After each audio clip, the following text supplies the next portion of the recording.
Good morning. Good morning, everyone. Good morning, John. We are here today to do bulbs. Bulbs now, kind of last minute, huh? How long can you plant your bulbs? You can go on for another couple of weeks, but really, if you don't get them in now, they're not going to do so well next spring. So another couple of weeks is now we are mid-October. Yeah. So till the end of October, well, it's a dry and warm November, a little bit in the beginning of November. Yeah, but you want the roots to do lots and lots underneath the earth. So last year, John, you did a wonderful planting in our English meadow. You guys know the English meadow, or if you don't know it yet, have a look at one of the last videos. We were talking about our English meadow, and John did a major undertaking, planting like how many? 40,000. 40,000 narcissi, pseudo-narcissi, and the nice ones. And I should show you, because that's the size of the bulb. Yeah. So 40,000 of those. Well, we show the guys because, of course, we filmed it, the big action, and there were a lot of hands involved. And it took quite a while. You know, how long did it take? 2 days? Day and a half, yeah. So that was a big thing. But the reward was this spring. Oh, yes. Yeah. It really looked terrific. So we loved it a lot, and we are looking forward to it. And of course it will increase because they actually seed themselves as well as multiplying from under the ground. So, you know, we look for the host of golden daffodils. Yeah, so that is always like the beginning of spring, the promise of a wonderful gardening season. Yeah. So then we have another area in the garden where you did plant bulbs the year before that, and these is in our lilac walk. We also show you there. It was also like quite an undertaking, but it was just the prelude, how do you say? So it was not that big an action there. Well, it wasn't too bad. I mean, again, it was around, it was 30,000, I think, in the end. Okay. But the idea there was to use an area that would otherwise be empty. In spring. Exactly. Yeah. So, and you used these wonderful sailboats, didn't you? Yeah. Sailboat is, well, it's a curious thing, but the sun comes up there. Yeah. And so, like all very good and obedient bulbs, all the flowers go towards the sun. But the main entrance is from the opposite side. Okay. And so if they're all looking at the sun, all you're doing is seeing the back of the flowers, and it's pretty boring. Okay. But the sailboat, the flowers actually reflect back on themselves. Okay. So you get this marvellous outline even when you're looking from the wrong side, as it were. And so when you walk in, you're not actually aware that like the sort of trumpet shapes are looking that way because the petals reflect back on themselves. At the time, I saw you doing strange things with these bulbs. So, you know, like doing kind of things like that. What does that have to... What's that? Well, this was a marvellous thing, you know, in Edwardian times, sort of 1910 or whenever. People would plant out their bulbs in perfect symmetry. So you would have 5, you know, 1, 2, 3, 4, and 1 in the middle. Okay. All perfectly measured and organised. Exactly. Okay. And then along came this marvellous woman, wonderful garden designer, GERTRUDE JEKYLL.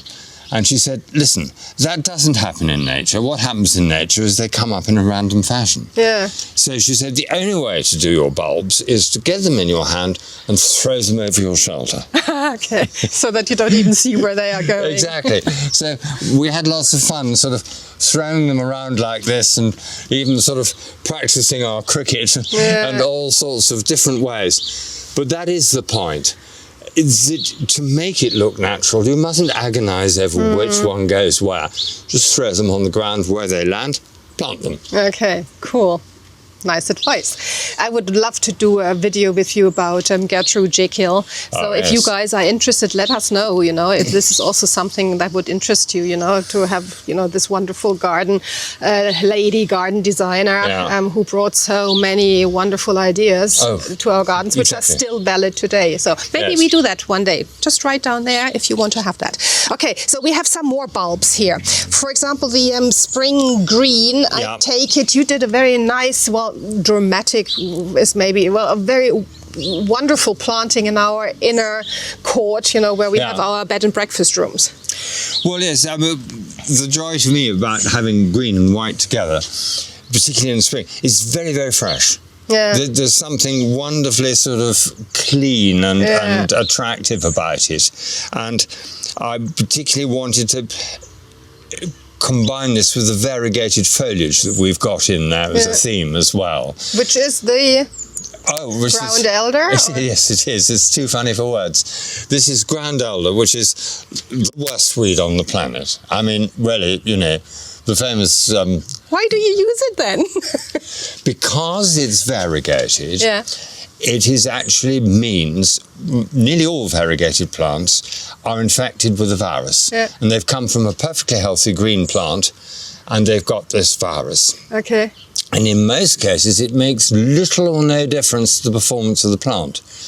Curiously, this dreadful weed becomes amazingly obedient. It stays where it is. It produces a fantastic quantity of flowers, which you have to cut off, because the chances are that the seeds are going to be the green, evil original. But no, it's wonderful. And to have that together with the tulips, just green and white, it's fabulous. Okay. Because, you know, spring you think blue and yellow. But to have green and white... Nice, So, of course, we do also have those spring green tulips in our online shop, and also the ground elder, the nice variegated one, ground cover, which is also working in the shade and everywhere, but is not so invasive. We also have that. Yeah, and then we have some more tulips here. I know you are not the greatest fans of tulips, but actually you like them you quite like them in pots. Selectively, yes. Yeah. So, why would you prefer to plant tulips as such in pots normally? Because you can put the pot where you really can see it, or where you want to really make a lovely statement. It's there, and then when it's finished and it's going to just be green and you've got to let it go green and brown, then you can actually take it away and replace it with something else. Fair. And, you know, April, May, when we're talking about that sort of time, we can have lots of fun with other things, sort of all manner of violas and other people that flow out of pots and make spring exciting. Got it. So we have a lot of pots here. Yeah. So these are like our display pots. Yeah. And we're going to plant them today. Yes, and we are. are. Tell these good folks what to do with them, right? Surely. So any pot would do the job. So we have sort of some nice ancient stuff, which is very decorative. Yes, I think I'd like a few more holes in the bottom of that one. Okay, so drill some holes in the bottom if you use these old kind of things, you know, which are actually very nice.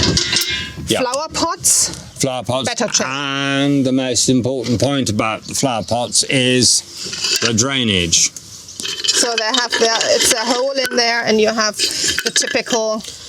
Yeah, bits of broken pot, roof tile, any sort of sharpish sort of material like that, that is going to help with the drainage, because although bulbs actually need quite a lot of watering, what they don't need to do is to sit in water. Well, then they're kind of like rotting away, right? Exactly. They don't like it at all. They don't like water, and they don't like mice. Oh, mice is absolutely... They hate mice. But mice like them, right? Yeah, but... So, what's that? That's our gravel? This is sharp gravel, and it has to be sharp, not round. Okay. Pointed. Yep, exactly. Okay, so it goes in there. Let's get us some of that in the bottom. Just a little layer. We show that over there. Yeah. You know, so not too much, 2 hands full maybe, so that you have drainage, additional drainage. And then it's pretty much easy stuff. We are using here pretty much a standard garden compost. Nice and fluffy.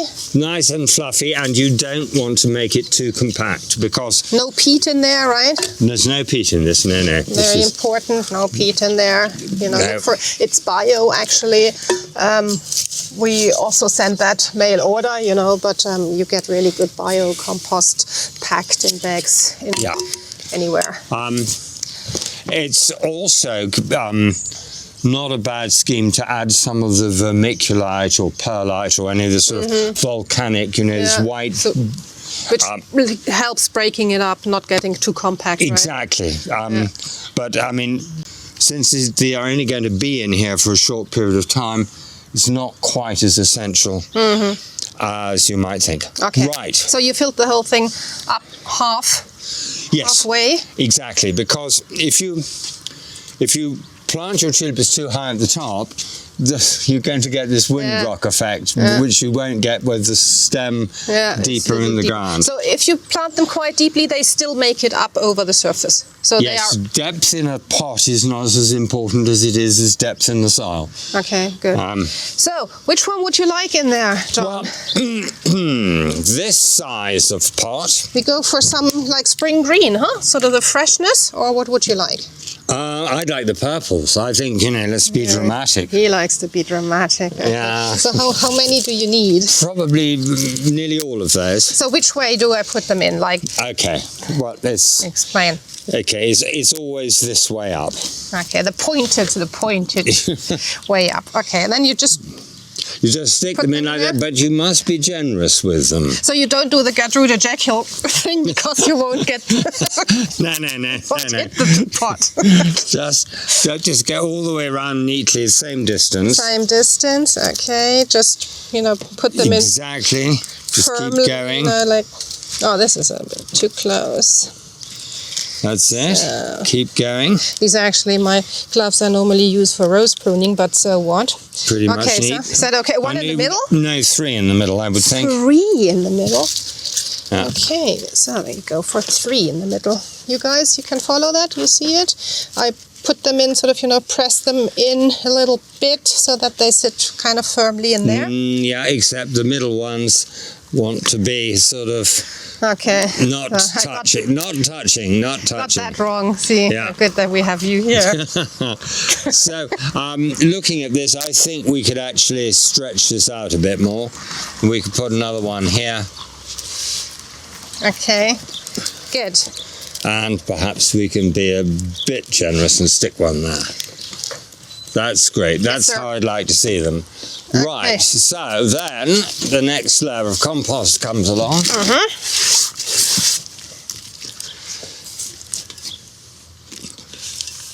Wonderful.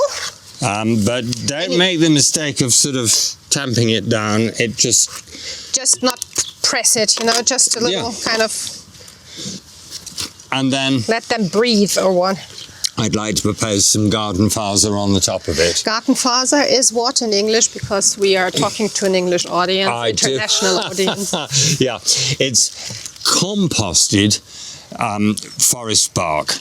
The important point is that it's composted, so that it's actually already broken down, and so therefore what it will do is just to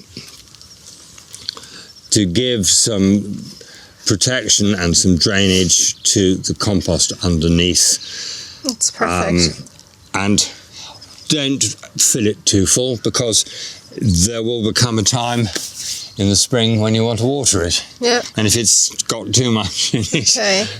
Yeah, and you also have sort of, if the tulip for whatever reason get too high, you can still go in there with a little bit of some twigs or something, you know, to hold them together later on if needed. Exactly. I mean, tulips do have this propensity. And so actually birch twigs I find very attractive. Oh, well, we have a lot of those here. Yeah, exactly. So that's not a problem. Okay, so this is the pot with one variety of tulip, which is quite nice, but maybe like a little boring for some people. Yes, exactly. So give us a. So then we come to the next size up, which is again the same sort of thing, but sorry, I thought you'd stay there. Get your drainage in. Yeah. Hope it's not too loud for the guys and they fall off their seats listening to that at home. Okay, so same procedure, get some compost in there. Plenty of compost in there is what we need. Why do we have this high pot now? What are you planning? Well, the more plants you put in a pot, the deeper it needs to be, Okay. rather than the wider it needs to be. So you do put in here sort of... So we're going to use this for a combination of two different varieties. We are going to put tulips halfway up, and then we'll put in a good layer of compost, and then we're going to put the narcissi on top. That's a cool thing. So you have the tulips, they come up, they take longer till they are up and start flowering when the narcissi has already done their job or are in full flower. Yes, and because sailboat are late, and because the variety of tulip, we reckon that we're just about get the balance right. Okay, so you mentioned you want the sailboats. I want the sailboat. As the upper one? Yep. So? No, yep. And then would you like down there, the striped? I think so too, because this is April flowering, and that will really look nice together. Yes, I think it's got a freshness and a sort of, but I'd like to put more compost in first. Okay, so it's a combination of the green, the spring green, striped white and green, very nice, and these sailboat narcissi on top. So we have very nice combination, which gives us quite a long time of flowering, right? It's more excitement than just with one variety. Exactly, and because we've got enough room in here, we can actually have a lot of fun with it. Oh, that's very high. Okay, cool. No, it's about right. Yeah. So I've learned my bit. You have? Put these in very quickly, so we can maybe sort of run that on a faster. Oops, sorry. I'm just trying to see where it went. Sort of did a sort of jumping bulb. Voila. So.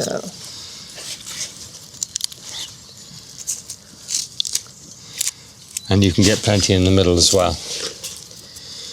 Perfect. So. Keep going.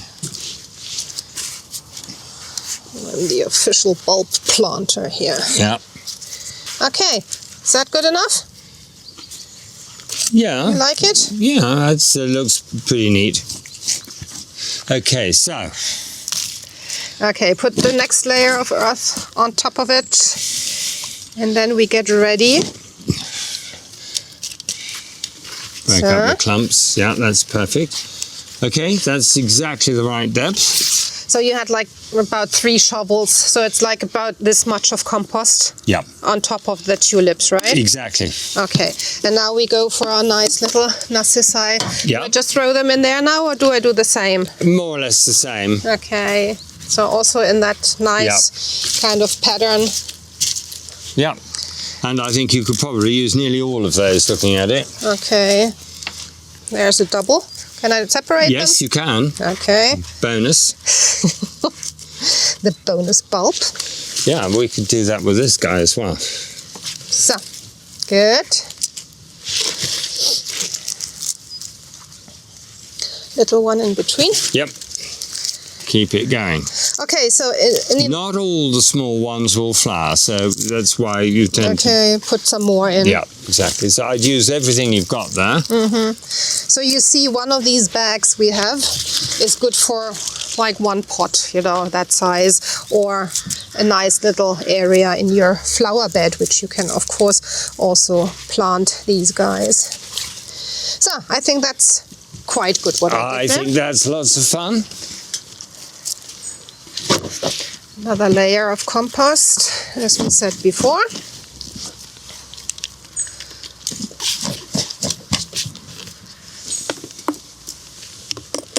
Okay. So just to that you don't see them anymore and that they're nicely covered. Okay. And then the garden flowers. The mulch. Yeah. Bio mulch, composted mulch. Okay, great. So if we want to get even more dramatic, we could even take yeah, more pot. We're not going to do that now, otherwise, I think they got the concept here. Okay, well, anyway, so if you want to have lots of fun, do it in 3 layers. In 3 layers. So, but don't put your tulips any lower than about 45 to 50 centimeters, because after that depth, they're not going to do. So we have, for example, the Queen of Night, which is very dramatic. Yeah, super fun. Very dark, which could be very nice. Then it's a little earlier flowering, so we put that like on top, right? We have a little later flowering one, for example, the Carnaval de Rio. Yeah. With the stripes, with the red stripes, which is also very nice. And we have also another one here, the Cineda Blue, which also has the white kind of like rim. So you can actually play around with it, but always look for the early flowering one on top. Exactly. You could also take like other bulbs, like little lilies or whatever, Oh, there's a whole, yes, there's some very pretty little iris and all manner of things that you can use as well. So you can just play around with that and be creative and have fun. So in 3 layers, in 2 layers, or just a single variety in 1 pot. So last question, John, what do we do with these pots now? Do we just leave them outside over the winter, or do we put them in the greenhouse, or what do we do? No. They're frost-proof, more or less. Yeah. And so, providing the pot is frost-proof, of course, then leave them outside, and they're absolutely fine. Okay. If they're going to advertise bitterly cold weather, then it's never a bad scheme just to put them... A little fleece or something. Yeah, exactly, or just sort of where they're not going to be exposed to sort of very, very deep frosts. Yeah, so put them, towards the house wall or under overhanging roof, or between walls somewhere. Where they're going to be a little bit drier. Yeah, or get some protection cover, like the fleece stuff or something, just cover them. Yeah, exactly. Okay, and then we have wonderful portable, diverse, pretty pots which we can put anywhere here, entrance, whatever, and when they are finished, then we just take them away and let them die down and go brown, and then dry off, and then you can reuse the bulbs. Yeah. So that's an important thing, you can, after they dried off, you can dig them out, get them out, put them in a little net or something, hang them up in the greenhouse or in your garage or whatever, and then greenhouse would be too hot. Yeah, so it's a little shed anywhere like that, where the mice can't get at them. Exactly, and then use them next year. Yeah. So, wow, that was fun. So we have a lot more work to do, John. So I'm afraid so, yes, we've got to get... But for today, guys, thank you very much for watching. If you liked it, please subscribe down here. And also kind of like tell everyone else that you liked it. And questions just down below. And let us know if you would like to get a video about Gertrude Jekyll, which is really very, very exciting. It is. It's a great one, actually, because she really was the princess of comprehending planting. Yeah. Great. And the next video that's coming up is planting roses, the right way of planting roses, how you do it today, not like 150 years ago. And replanting a rose is much easier these days, and all these kinds of stuff. So a lot of practical tips in our next video. So subscribe not to miss it. Thank you, John. Bye-bye, guys. Stephanie. Bye.